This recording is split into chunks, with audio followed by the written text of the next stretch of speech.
Olin, I don't advise listening to me unless you can listen to your heart at the same time. And additionally, use your mind to give attention to how what I say compares to what your heart is telling you. And what am I telling you today on February 7th, 2023? I'm telling you that the mother planet has weeping eczema. The planetary mother, that great animal, has a skin condition. In case you don't know, weeping eczema is a well-known skin condition that is characterized by blisters that appear on the skin. They're itchy, and if they're scratched or if they break open spontaneously, then they exude or ooze a whitish or yellowish pus. Hence, it is called weeping eczema. Now, there are many variations of this condition, and some of them involve infection. So I can assure you that the skin condition of the mother planet does involve an infection. So, with that assertion, I put you before a question, or several questions. How exactly can we detect the skin of the mother planet? And what would be the symptoms or the evidence of weeping eczema in her skin? And finally, of course, what would be the cure for this condition? In order to take you into the depths of this situation, I'll do something that sorcerers often do, using magical words, words of invocation. You know, a lot of magic and sorcery throughout all the ages, everywhere you look, is tied up with words, the names of things, and the magic, for good or otherwise, that is carried in these names. So here are two words from the Aztec language, Nahuatl, a version, a dialect. There were many dialects of Nahuatl.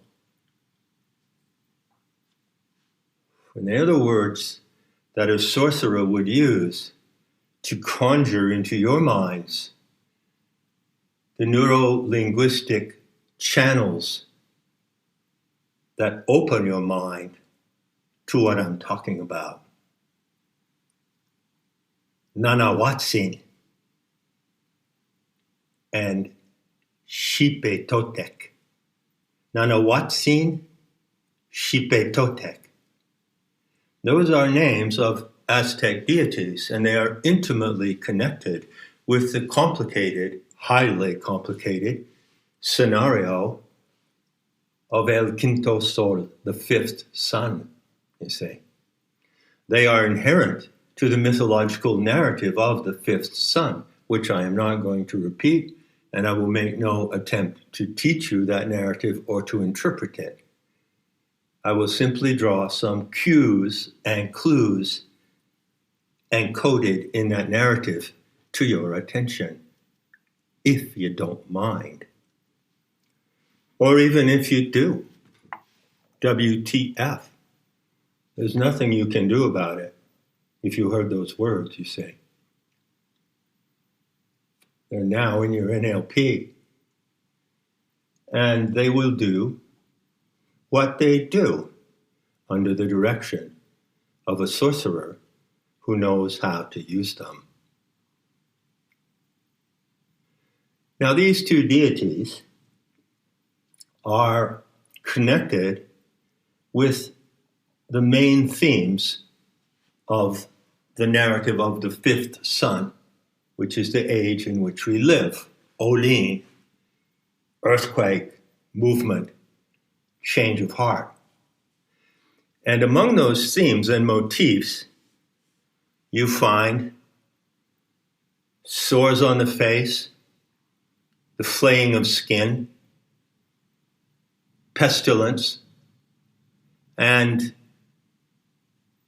events in the atmosphere of the earth and in the temperature, in the metabolic temperature of the earth that find their reflection in certain physical conditions on the planet. It's a complex myth. So just bear in mind that if you were to go and investigate that myth, you will find it's all about sores, pestilence, and even flaying of skin, because Xipe Totek is the flayed god of the Aztecs. And I'll have something to say about flaying human bodies in a moment. But even before I get to that, does it suggest anything to you? It seems certainly historians would say, and most people would agree, this is a horrific rite practiced by the Aztecs. They flayed their victims alive, right? Oh, that couldn't happen today. Oh, no, not a chance.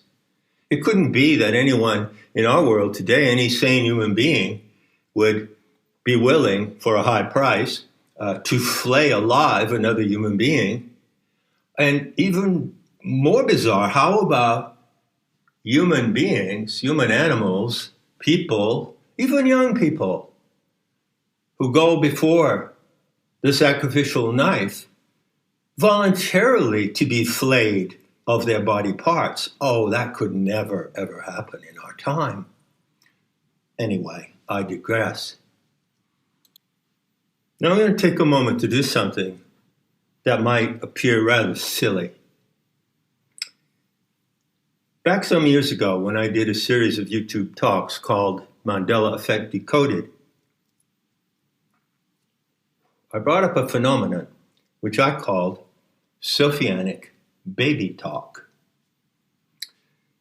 And in describing and demonstrating how that works, I explained that due to neoteny, which is the condition of the human animal to be born long before it is matured,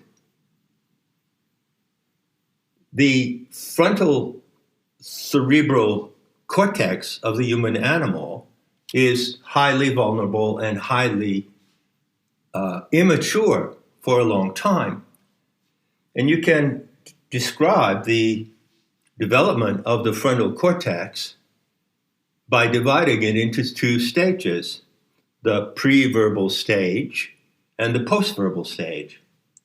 So when human children begin to acquire language and speak actual words like dada or mama or nana, that means that there is a transformation happening in their frontal lobe circuits. But in the 1.5 or 2 years before they do speak, there is a lot of activity going on in those circuits. And that activity occurs when parents use baby talk. So baby talk is typically just phonemes like ooh, ooh, ah, ah, coo, coo, like that. They are not words, but they are phonemes, sound units, which actually affect the formation of the frontal cortex profoundly, even before the capacity of language is acquired due to the maturity of those cerebral circuits. So let's look at these two words, these two names, as if we were looking at baby talk, Nanahuatzin. What does that suggest to you? It has 3 syllables. 4. Nanahuatzin. Well, those are almost words. In fact, they are words. Nana is a common word for a girl or a woman or a mother or grandmother. What is equivalent to the word what. And zeen or seen is a form of the verb to see.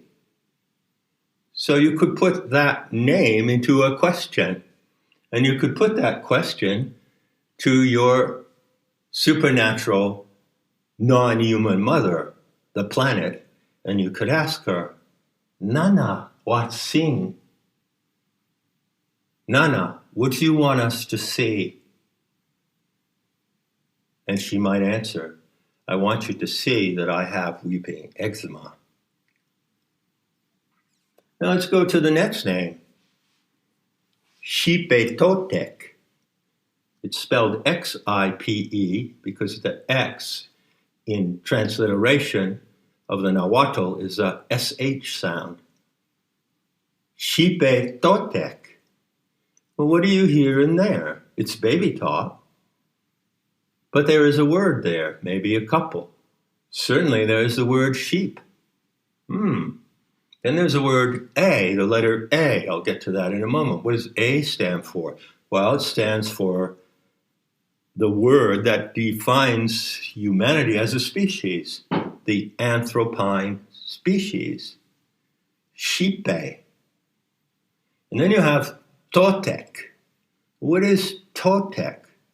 Well, toe is a word, isn't it? Like a toe on your foot, or to toe or to pull, to toe something, to entrain something. And tech is also a word. I have a tech assistant who helps me in my school. So you see how the Sophianic baby talk provided by these ancient Aztec names could be translated into a current message. And what is the second message? Second message is that Xipe, those who belong to the human species who act like sheep, are being entrained by technology, Totek. And that if you asked Gaia Sophia,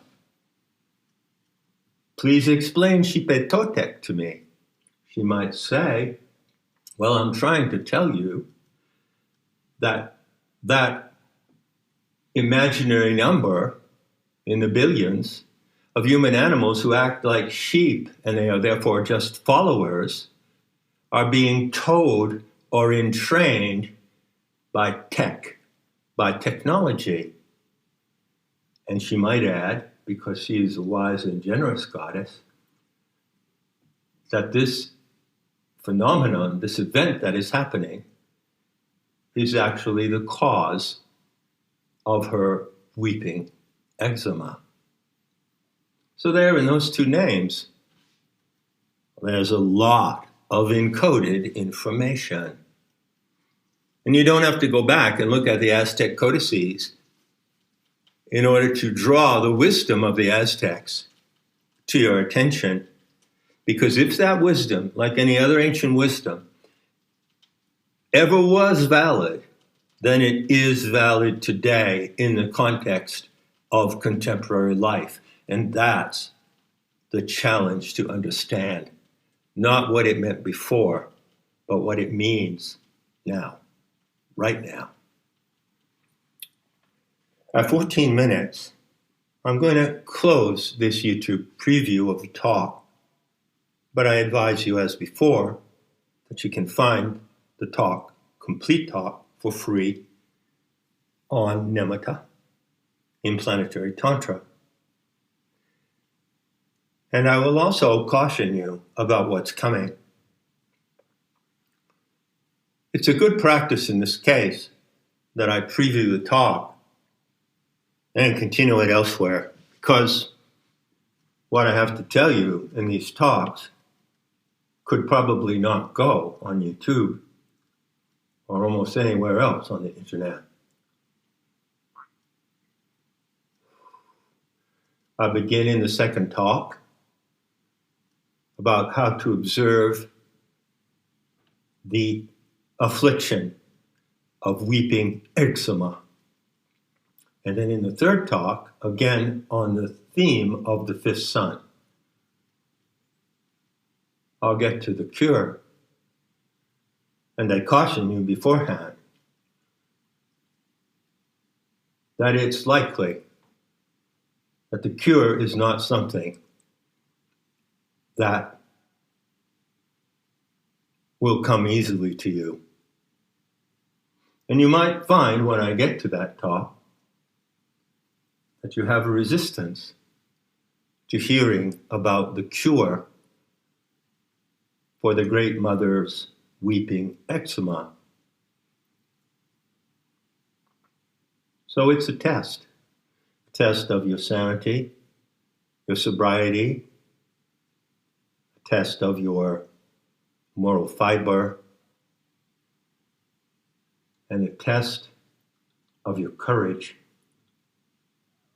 in facing the current condition of the human races.